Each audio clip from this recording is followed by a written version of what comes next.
My name is Andrei Zinchuk, and welcome to another joint session of the New England Sleep Seminar Series, which is a joint venture between the institutions that you see on your screen on the left.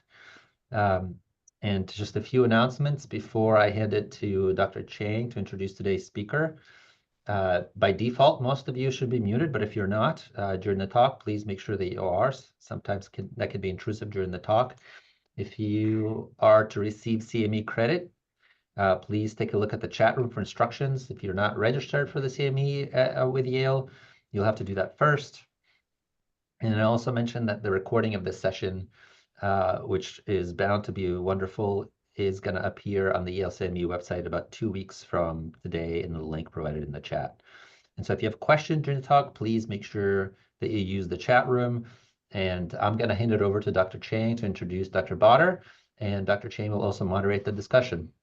Thanks, Jackie. Good afternoon, everyone. I'm Jackie Chang coming to you from BIDMC, and it gives me great pleasure to introduce today's speaker, Dr. Badr, who is a renowned physician, scientist, educator, and leader within sleep medicine. He currently serves as chair of the Department of Medicine at Wayne State. He holds an endowed professorship in internal medicine. He is the chief clinical officer of Wayne Health. Dr. Badr is internationally recognized as a physician scientist in sleep disordered breathing and has led multiple investigations within the pathogenesis and treatment of sleep apnea, both central and obstructive, looking at upper airway mechanics, respiratory control, and intersection with spinal cord injury. He has multiple grants and is supported by the NIH, the VA, the Department of Defense. In addition to these scientific achievements, he is a leader within the sleep of medicine, within sleep field. He is a former president of the American Academy of Sleep Medicine and the Associated Professional Sleep Societies. He is a founding member for the American Board Administration. He currently serves as the editor-in-chief of the Journal of Clinical Sleep Medicine. He is very dedicated to education and mentorship and has mentored numerous trainees who have gone on to also hold leadership positions within academic and clinical practices. So it is our great honor to have you here with us today, and we look forward to hearing you speak. Well, thank you very much for inviting me. I'm always glad to discuss this topic. This is the disclosure statement. There's nothing in it. It's kind of boring and bland. Okay, well, maybe I'm going to start with a story. I've always been interested in how neuromuscular disease interfaces with sleep and with breathing. And the story began somewhere around 2007 and 2008. I had a patient who walked in the clinic perfectly healthy, looked like a thin sleep apnea patient, had all the presentation, all the classical symptoms. And as we were taking history, he said, I had a spinal cord injury and the cervical spinal cord injury, but he's fully ambulatory. We did a polysomnography on him, and lo and behold, there was numerous central sleep apnea that we could not explain.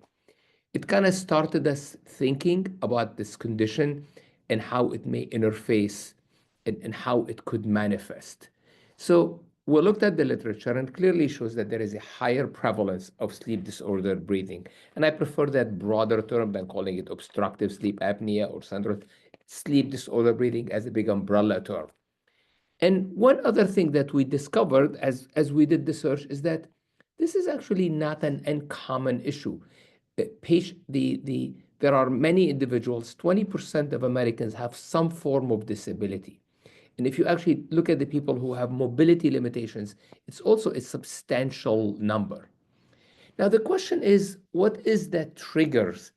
What kind of adverse consequences? Historically, it used to be that people living with spinal cord injury would die from a respiratory condition. But then that pattern has started to change, and there's an increased cardiovascular mortality and morbidity. So it also makes us starting to think more along the lines of sleep disorder breathing. Well, how common it is. And this is just a bunch of studies that we looked at, kind of more of a baseline. And what you will find is that the number of patients in them is small. The methodology is also different. So some mostly use some kind of a home testing. But regardless, a high percentage, way higher than you'd expect for age, gender, and BMI have this condition. But then one study was very much of an eye-opener for us. This is David Berlowitz from Australia. And the study obviously could be criticized on some methodological ground, but that's the best you can do in a study like this. He took patients who were hospitalized after a spinal cord injury and studied them serially, which is what you see here, the initial, and then you see all of those up until 52 weeks. And with that, you will see that there is a high percentage of sleep apnea. Now, he used questionnaire data, which I'm putting as pre-injury. Again, this is not polysomnography, questionnaire data to estimate the likelihood. And you clearly see that there is a small percentage which correlates with what you see in a population. But then there was a clear increase after they're injured. So again, patients who live with spinal cord injury have poor sleep quality, higher cardiovascular disease.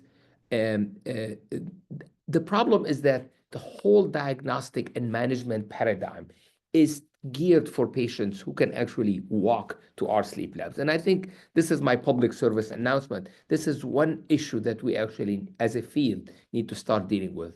Now, this is a typical clinical sleep laboratory for people who can actually walk and ambulate. This is what we need if you're actually studying spinal cord injury. You need a wheelchair, you need a lift, you need a board, you need a special bed. So it's really, and this is a Hoyer lift. So this is what we actually had to equip our sleep lab to be able to conduct these studies. And then when we started, this is the thing that shocked us. We started seeing about a quarter had Cheyne-Stokes respiration. We couldn't find evidence of a cardiac history. And by the way, I still don't have an explanation for it. I sent these pictures, these screenshots to multiple people around the country, and nobody could give me a satisfactory explanation. So then said, well, let's try to study this systematically. And this study is about 10 years old. And what we said, we took 28 individuals living with spinal cord injury and 11 thoracic and 15 cervical. Now, this is the first time somebody did an in-lab polysomnography. Now, the first thing you would notice here is that ESS, PSKI is abnormal, FSS is abnormal. Berlin really was never designed for this purpose, but clearly you cannot use these questionnaires to even attempt to screen because they all have poor sleep quality. And this is what you see. It's a positive, it's abnormal in just about everyone. So screening questionnaires are absolutely useless in this population. Another thing we've noticed, because we did spirometry on all of them, is that there was in the supine position, there was a decrease, especially in the cervical and in FEV1 in particular. And obviously their MEP is abnormal. In the thoracic, we didn't see the same level. And again, this is one of these things that there will be a effect on in the cervical of the sympathetic chain is uninterrupted. So then we said, well, let's see what happened with their AHI. And what we saw is that the AHI more than 5, 93% of individuals with cervical spinal cord injury, so basically 9 out of 10, and about half of the thoracic. So simply having spinal cord injury was a major risk factor. And if you look at, if you want to be AHI over 15, 80%, 3/4 and a quarter, more or less, have that condition. So clearly, sleep disorder breathing is so common in this population. And when we looked at Cheyne-Stokes respiration pattern, about a quarter was noticed. But then if you look more detailed, you will see that central apnea more than 5 is in 40% of the patients with cervical spinal cord injury. So again, we have a higher prevalence of central apnea than we would have expected otherwise. One other interesting little phenomenon is that there is more hypoventilation than what you would expect in able-bodied population. So minute ventilation decreased, and I think that was predominantly driven by the cervical patients. Another thing we noticed in the cervical in particularly is that if we did the coefficient of variation of minute ventilation, it's substantially higher in the cervical spinal cord injury patient. And another thing, you'll see that their end-tidal CO2 was increased. Again, it is not in the hypoventilation range in most of those, but it clearly, their PET CO2 increased, again, more than what we saw in the thoracic, which means more than what we're seeing in non-injured population. Hold on to that thought. That slight increase in PET CO2 does mean something that will come back later. So then, well, what is going on? Why is these patients having sleep disorder breathing? Is it a breathe? And there are kind of two big fundamental universal traits that we look after. Is it a breathing instability, meaning a high loop gain phenomenon, or is it their upper airway function? And these are the two kind of biggies that we're putting the emphasis on. So let's start with the upper airway function and collapsibility. And most of you are familiar with this, this is the pressure flow relationship, which again, the inspiration is up and expiration is down here, just contrary to how it's done. The flow increases as the driving pressure increase, and then it comes back. The slope of the linear part is what's called upper airway resistance, which reflects your diameter, your base diameter. And on the left, we're showing you how we do the P crit. And basically the idea is that we simply look at the bottom panel, which is the mask pressure. We start from a holding pressure. So this is a passive P crit. We drop the pressure abruptly for 3 breaths, and then we bring it back, and then we drop it again, more negative, more negative, more negative. And voila, where you see the arrow, we've induced upper airway obstruction. And that's how we compute the P crit.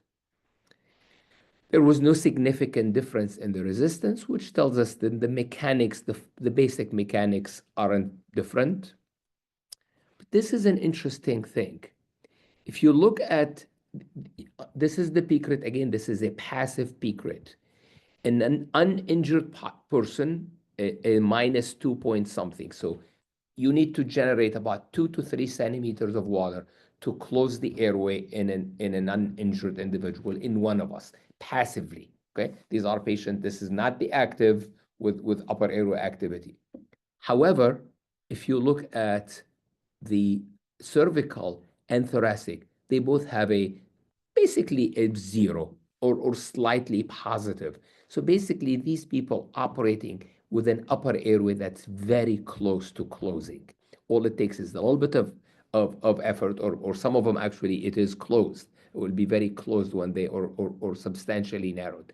And we've struggled with this phenomenon, and the only one we can come up with is that this is actually the fluid redistribution from the day, because this is a passive P crit. It has nothing to do with upper airway mechanics. Well, the other one is, let's look at possibility of breathing instability.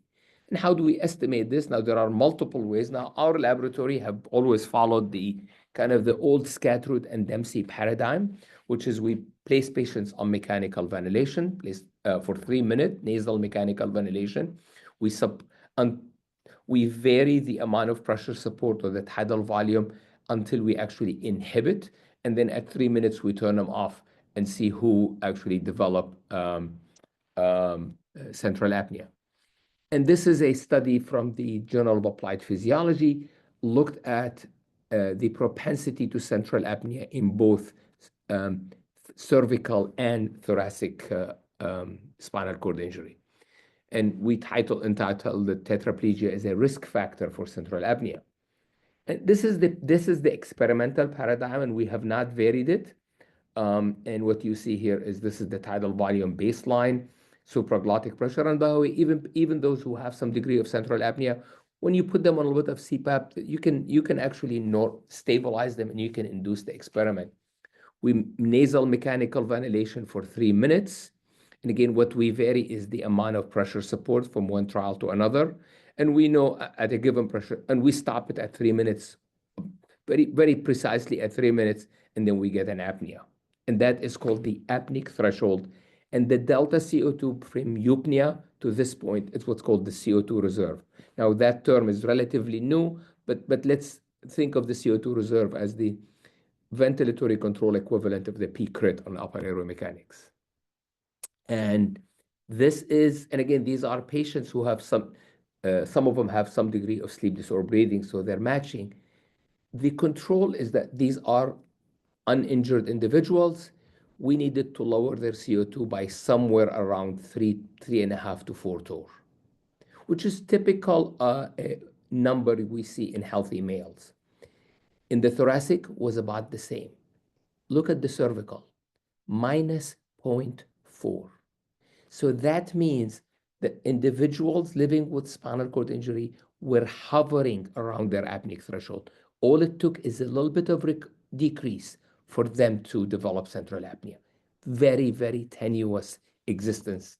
Again, opioid use was not a factor because we looked at it in both. So now it gets us into what are the two possibilities when we talk about, and again, having a high propensity to central apnea is another way of saying a high loop gain. These terms are synonymous. So then what are the two possibilities? Well, one possibility is changes in the chemoreflex sensitivity, which is you see this black line here. This is the isometabolic curve, CO2 on the x-axis, minute ventilation on the y-axis. As we increase ventilation, we decrease the CO2, and then we stop it, and that is the CO2 reserve, and this is the chemoreflex sensitivity. Look at the blue line and has a larger CO2 reserve, and look at the red line, which has a smaller CO2 reserve. So just for approximation, the middle one, let's say it's in normal healthy males. The blue one is normal healthy premenopausal women. The red one is probably either patients with OSA or patients with heart failure. So where do patients with spinal cord injury fit in terms of chemoreflex sensitivity? We'll come back to this. But the other issue is the baseline prevailing CO2. And for a prevailing CO2, now we're talking about the plant gain. The first one is the controller gain, which is chemoreflex sensitivity. Again, these are different terms describing the same phenomenon. The plant gain is the prevailing CO2. And if you look at this person here, this is their CO2 reserve. Let's take individuals with exactly the same chemoreflex sensitivity, but they're starting from a different point. One is starting from a baseline CO2 of 40, and one is starting from a baseline CO2 of, say, 35. Who is more likely to develop central apnea? Well, the one with the higher CO2 had a smaller CO2 reserve. Okay, so a higher CO2 in the baseline, meaning you're more likely to develop hypocapnia for a given change in minute ventilation. I'm going to take you to an example that we are all familiar with. If you're starting with rooms of the same size and you're running the AC, it is easier to lower the temperature in a hot room than in a cold room. It is easier to lower the CO2 if you're starting from a higher CO2. Now I'm going to take you to remember what I mentioned earlier. There is some degree of hypoventilation in individuals with cervical spinal cord injury. So what is it with those individuals? Well, now the bottom panel is the CO2 reserve. Notice that the individuals living with spinal cord injury with cervical had the narrowest CO2 reserve, basically near zero.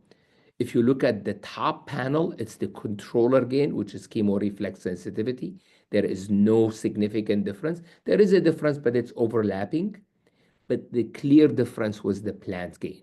So individuals living with cervical spinal cord injury, it's easy to lower their CO2, and that is probably because they hypoventilate.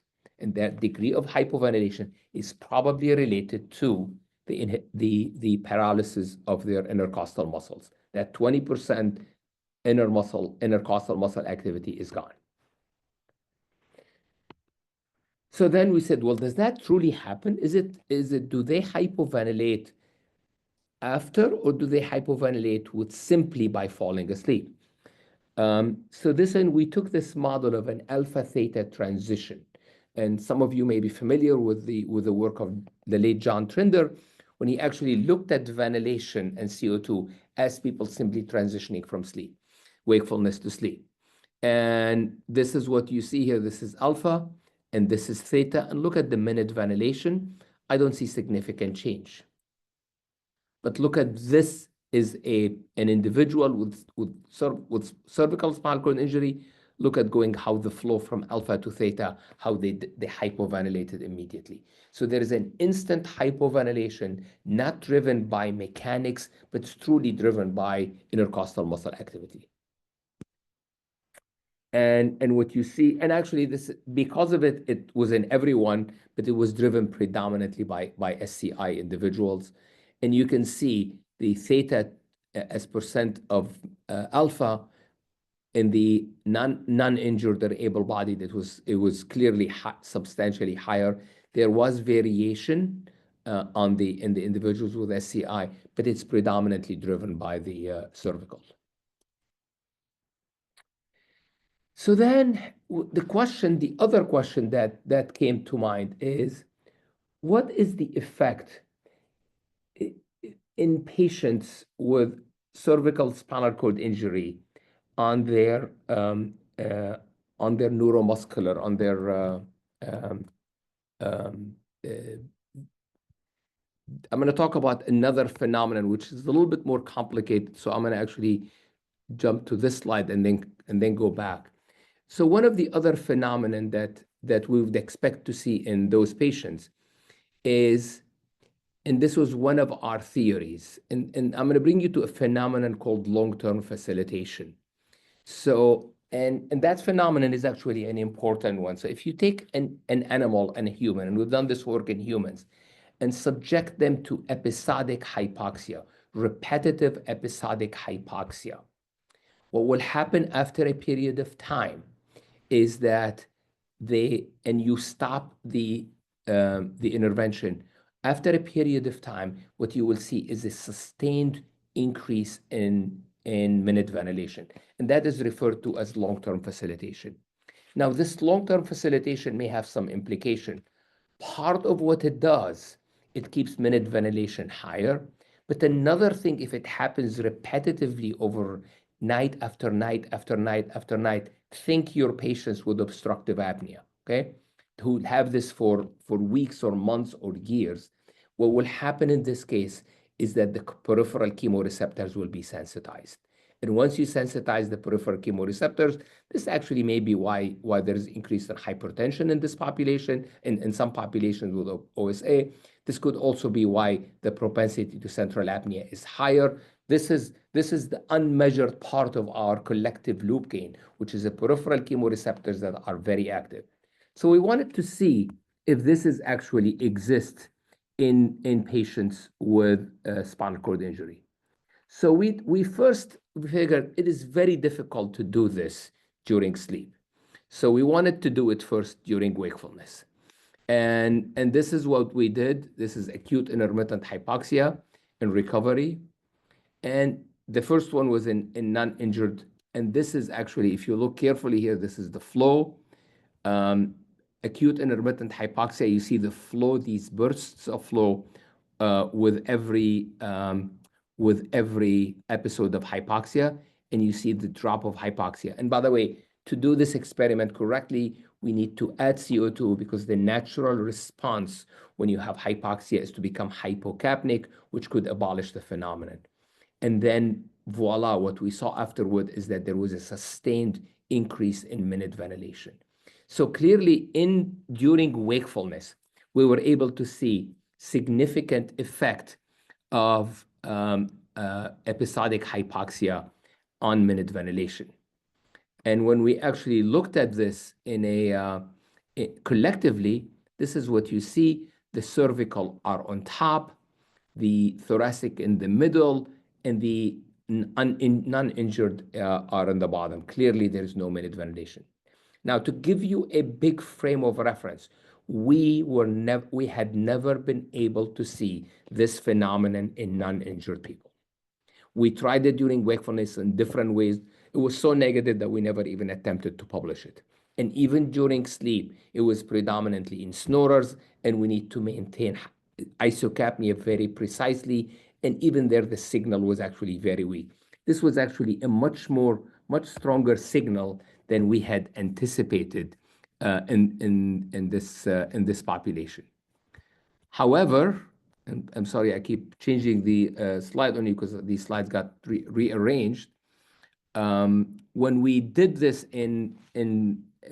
during sleep, there was absolutely no evidence of long-term facilitation during sleep. We were unable to see the phenomenon during sleep consistently. So then the question became, is there another thing that this chronic intermittent hypoxia is actually doing in individuals living with spinal cord injury? So one of the things we said, to test peripheral chemoreflex sensitivity, we had two ways to test them. One is hyperoxia. And hyperoxia, brief hyperoxia for less than a minute, will shut off. And we're approaching near 100% oxygen, although you can never deliver 100%. You shut off the carotid body completely. If you turn off the carotid body, how much of a decrease do you see? So textbooks will say that you and I, if you give us 100% oxygen, will drop our minute ventilation by about 20%.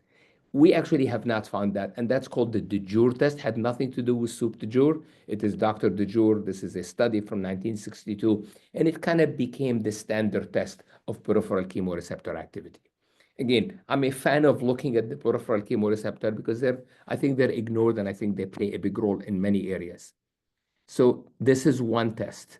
And the other test that we will do is single breath of CO2. Now, carbon dioxide, if you give you a minute, it goes to the central chemoreceptors, and it's actually central chemoreflex sensitivity. But if I give it as a single breath, within 10 seconds, it reaches the carotid body, and the carotid body will respond to it. So here I'm showing you two panels. The top panel is an uninjured individual, and the lower panel is a spinal cord injury patient. And you can see look at the arrow that says nadir breath. And the nadir breath here, there is a decrease somewhere probably around 10%. It's a small decrease and happen again 2 to 3 breaths after initiating hyperoxia, which is the time it takes for hyperoxia to reach the peripheral chemoreceptors. Look at the individual with spinal cord injury, significant decrease. And when we actually look at the minute ventilation, the black bar is the spinal cord injury. The gray bar is non-injured. This is minute ventilation, tidal volume, and frequency. And what you can see, there's a significant difference in minute ventilation with hyperoxia between individuals who are injured, with spinal cord injury, or those who are actually do not. And by the way, we found the same difference between elderly and younger people. So to me, this is actually one of the markers of exposure to perhaps chronic intermittent hypoxia, where you will see significant effect on your carotid body are now hyperactive. Another test that we did, as I said, is the single breath CO2. And the single breath CO2, you simply give them literally a single breath CO2. And if your carotid body is more active, is more sensitized, what we will see is that there is a significant increase in your ventilation. And this is the difference between the two.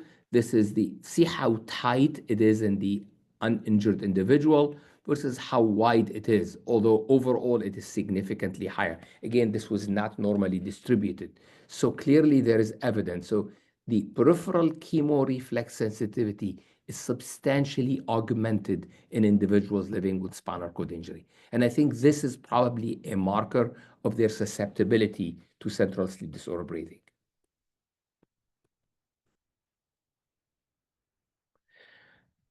And now we said, well, what about if we have them, if there's a repetitiveness, is there a difference between what happened before and after? One of the things we hypothesized is that if you expose individuals to repetitive um, uh, episodes of hypoxia, that maybe your chemoreflex sensitivity, your hypoxic ventilatory response will change. Because if we're saying maybe we're sensitizing your carotid body, and in that case, maybe what will happen is that late, after 15 episodes, your peripheral chemoreceptors will be more active. And clearly, we're not really seeing. What we're seeing is that the cervical has a higher chemoreflex sensitivity. Hypoxic, sorry, HVR is higher in the cervical, in individuals living with cervical spinal cord injury, but there is no difference acutely from the beginning till the end, which tells us that this is not an effect of acute exposure, but it's actually a marker of chronic intermittent hypoxia. Now, for those who are truly interested in ventilatory control, this phenomenon of peripheral chemoreceptors being hyperactive by chronic intermittent hypoxia is referred to as long-term facilitation. And that phenomenon is actually reversible because it's simply an overall response. And I do believe that this area, the area of what the peripheral chemoreceptors are doing, hold a lot of promise in understanding central instability and causes of sleep disorder breathing. So then, and this is what I have to take this kind of a long journey into this.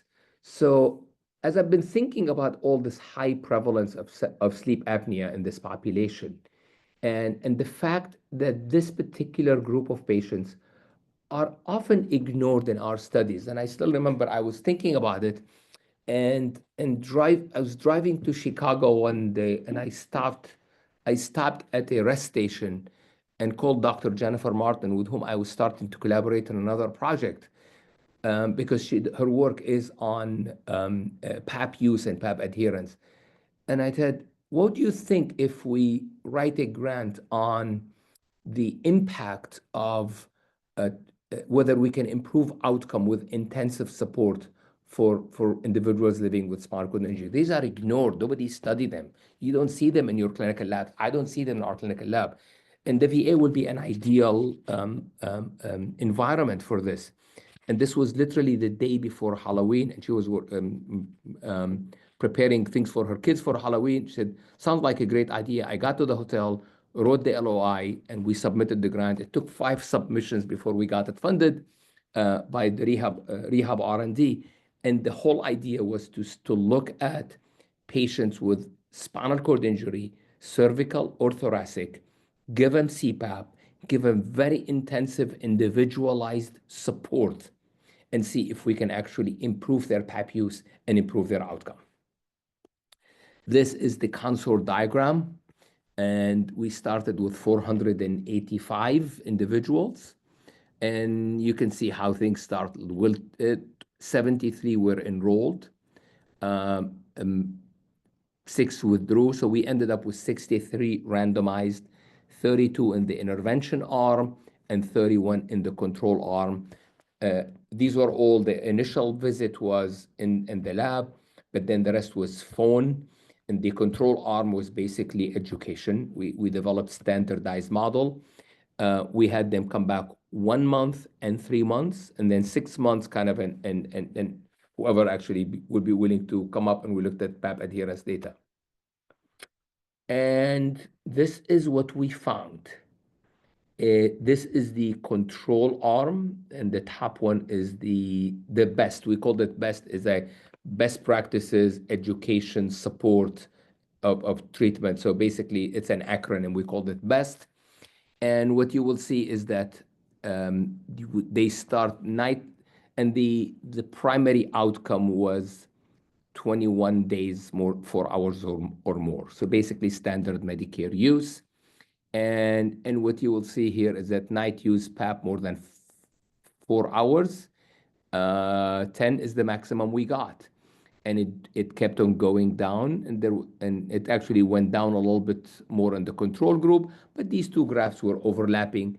More or less, there was really no difference. The number of nights using PAP of any use, again, we're of the theory that any PAP use is better than no PAP use. And what you will see here is that, again, they dropped, and eventually there was no difference. And they say, well, let's see, is there a difference in the PSKI?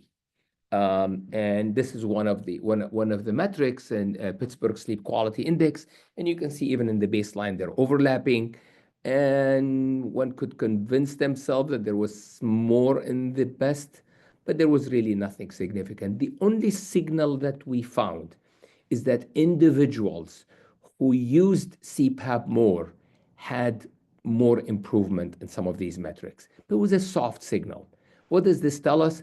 What this tells us is that our model of intensive support is actually not adequate. And if we truly want to improve use, this may be the time when we actually have to deploy more resources. We have to go to their homes.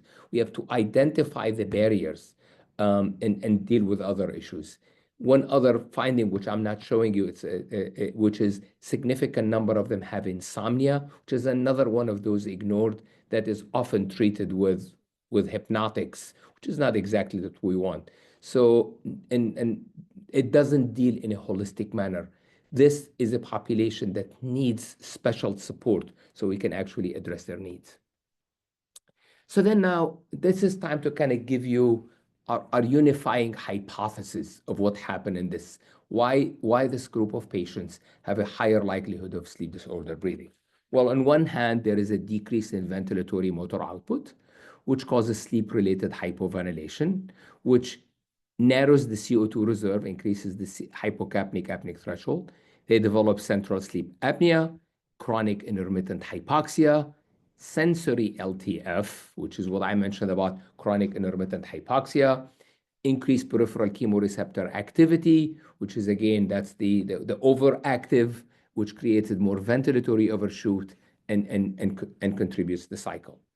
There's another side of this, which is, and I mentioned with the PCRIT data, increased neck circumference during sleep from fluid shift and fat. Remember, these patients also, their body composition changes. And as a result, their upper airway collapsibility is higher. And hence their PCRIT is more positive, less negative. They develop obstructive sleep disorder breathing. And these two things actually, to some extent, do correlate. One thing you'll always hear from me is that central and obstructive sleep apnea are not two silos, are not two parallel highways, are not two creatures from different planets. They're actually intertwined in most patients. So in summary, symptomatic sleep disorder breathing is seen in about 3 out of 4. They all have poor sleep quality, so we cannot use sleep quality questionnaires as a screening tool. Tetraplegia is a risk factor for central apnea. They all have a higher airway collapsibility, and sleep onset hypoventilation is noted mostly in SCI, individuals with SCI. And there is an enhanced ventilatory LT long-term facilitation during wakefulness and increased peripheral chemoreceptor activity during sleep. Future directions, we have to look at the barriers. Current sleep laboratories are not prepared for this patient population, and we are not serving them. And validity and reliability of home sleep apnea testing, I am not yet convinced. We're trying to do some study to compare them. There's some that indicate utility, but I think we still miss a lot. Treatment of SDB, is it a priority? I do believe it's a priority. If it results in improvement in day function, then it actually is a priority.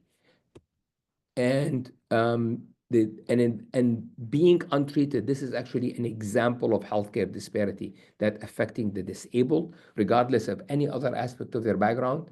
but maybe managing sleep should be a priority from every aspect, looking at pain, looking at bladder function, looking at insomnia, looking at sleep disorder breathing. I think we owe it to people with spinal cord injury that we approach sleep from a holistic, comprehensive, integrated manner to be able to improve long-term outcome. It is exactly 40 minutes after the hour, and I'll stop here and be happy to answer any questions.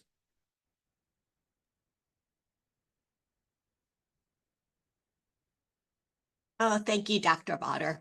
That was an excellent and holistic overview of, I think, a very complicated population that, for sure we don't see a whole lot in our clinics. And I was very struck. It's sobering to see that the research that you did is showing even with very intense support, the use of PAP was very low. My guess is that it's probably multifactorial in terms of why that is, but I wonder if you can shed some insight as to whether it's more breathing or a non-breathing mechanism at play. So on the one hand, I do think that the combination of upper airway collapsibility, hypoventilation, and increased chemosensitivity requires a lot of balancing of difficult physiology. But I could also see if there's insomnia, a lot of pain, and a lot of other things that add to fatigue, it may be harder to notice improvement even when there is objectively better breathing. I think all of that is correct. I think the line we kept on hearing from a lot of patients is they have bigger fish to fry. And their docs have bigger fish to fry. The average PM&R physician, they have a long list of things they have to do in a limited time, and this is the last of their concern. So we've actually saw patients who are on modafinil to be awake and on zolpidem to sleep. So it's kind of a nasty combination. Again, it's an example of fragmentation of care. Let's see. So it looks like Robert Thomas is raising his hand. Hey, Robert. Hello. So you're too modest to put this in the chat, but this is really a great book, Control of Breathing During Sleep from Bench to Bedside. I would recommend reading it. The chapters are mercifully short, so it's a great read for long flights. Okay, so the word emphasis on the word mercifully. It was by design. There's only one chapter which is quite, I think the control, like a core chapter is kind of long. Otherwise, they are nice, short, concise, well-written chapters. It's a beautiful book. Have you been able to look at those who have like a single level versus, say, a longitudinally extensive level, like in neuromyelitis optica, like in the spinal cord? Is any difference between having a long segment impaired versus like a traumatic? We actually couldn't, and I'll tell you why. This is another issue we have in our healthcare system. These patients have been injured for a long time. It took me multiple trips to their EMR and digging deep, especially within the VA system and the JLV, to be able to find a note from 5 years that said what the level was. It is amazing how poorly documented these things are. So the answer to your question is, we were able to tell if somebody had a single level or 2 levels or more, but the numbers were small to the extent that I couldn't trust it. So we took the highest level as what we considered to code it for our purposes. Do they have a sensational dyspnea, those who have more sleep apnea?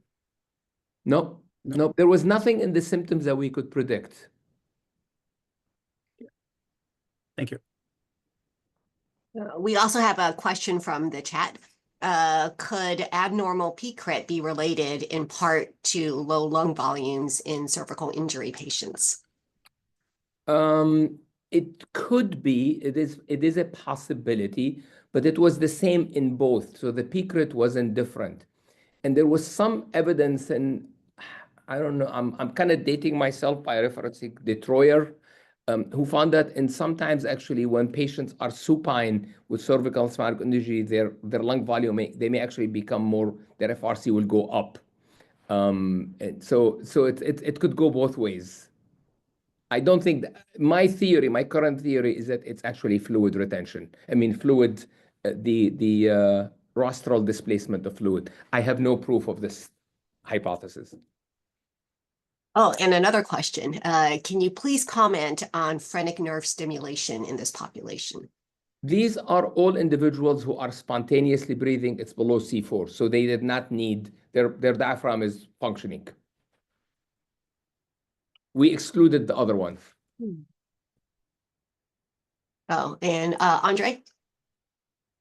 Hi, Safwan, great talk. And I know I'm trying to be mindful of your time, but for the upper, it's really curious that the upper airway collapsibility is worse. And I guess my question to you is whether you think the passive airway peak crit is really passive.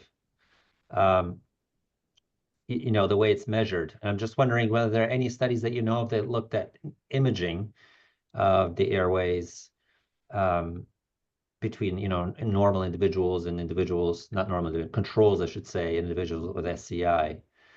I'm not aware of any. These are difficult studies to do. I mean, we do have the equipment for imaging. We've done some imaging work.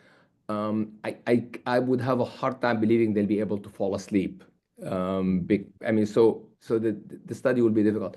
We attempted as much as possible to make it a passive airway. I mean, we're meticulous about holding in those patients. Okay. No, I mean that's fascinating. It's amazing. The fluid shifts. I guess so. The idea is that these patients are more likely to be recumbent through their life, and then therefore they'll have higher all day. fluid. All day they are actually sitting in a wheelchair. They're not ambulating, so fluid is accumulating in their lower extremities. Half. And when they're supine, the fluid will be. I mean, again, this is a hypothesis. I have not proved it. Yeah. To do a study where I give them compression stockings and see what happened, but I haven't done it. Yeah. Can I ask you? I'd like to make a comment. Please. So in the early 90s, I actually did in-lab detailed sleep studies in patients with post-polio syndrome, including some patients who were on a rocking bed. Thankfully, polio and post-polio are things of only historical interest right now. Well, don't hold your breath. I know. I know. Who knows what's going to happen? And it was really a shock to see that almost every post-polio patient, whether it affected their respiratory muscles or not, actually had a sleep disordered breathing. So this is very congruent. Yeah. Okay. Okay, so I really want to be very cognizant of your time because I know that you have a flight to catch. I think that I do see a comment here, fluid rostral shift only potentially important in fluid volume overloaded patients. It's possible. And on the other hand, these folks have all of their fluid is staying in their lower extremities. So again, this is the hypothesis that as we know, the only thing, as the Karl-Popper theorem, the only science, we can call something science only if it can be falsifiable. So this is a hypothesis. This is not a doctrine. Yeah, absolutely. Right. Yeah. All right. Well, thank you. This is an excellent talk.